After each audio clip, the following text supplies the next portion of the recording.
We've been getting in a lot of Bugaboo Cameleons for repair these days. That is the Cameleon 1 and 2.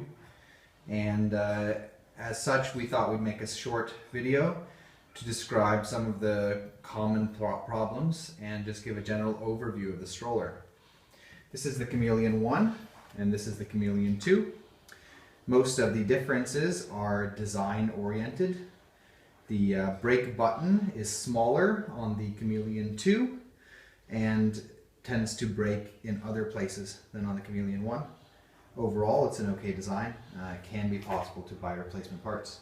The handle regulation mechanism is different, and this is markedly better on the Cameleon 1 as far as stability is concerned, where it has ease of use on Cameleon 2. On Cameleon 1, it has a screw, and this tends not to break at all, whereas on the Cameleon 2, there is a rubber small rubber card inside here that wears down, and we have another video which shows how to fix this problem.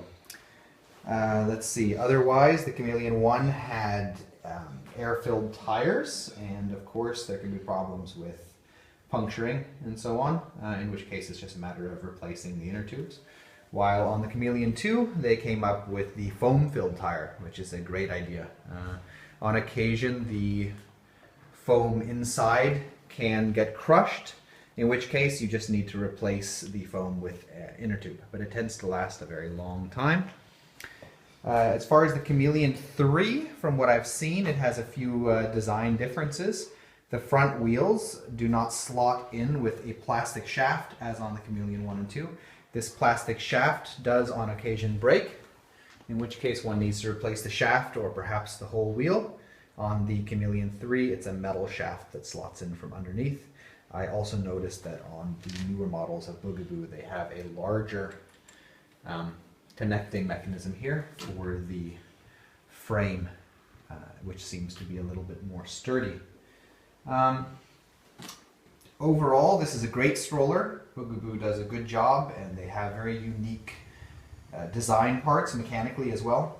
You're not going to be able to fix this with just screws as you would on many other strollers or things you'll buy in a hardware store. It needs to be Bugaboo specific parts.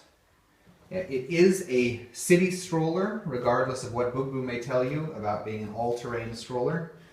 Perhaps on the beaches of California, you can use this in the so-called two-wheel position, but here in Norway or in other mountainous or rough terrain areas, this is not really an off-road sort of a stroller. But for a city stroller, it works just fine, and a walk in the park is of course okay as well. One common question we get repair-wise is whether the looseness of the handle in this fashion can be repaired, and I would just state that it can't.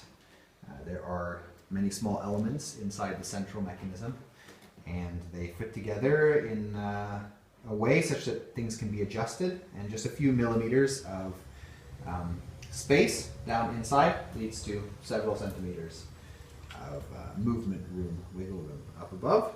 So don't worry about that. Don't think there's something wrong with your stroller if it wiggles a lot.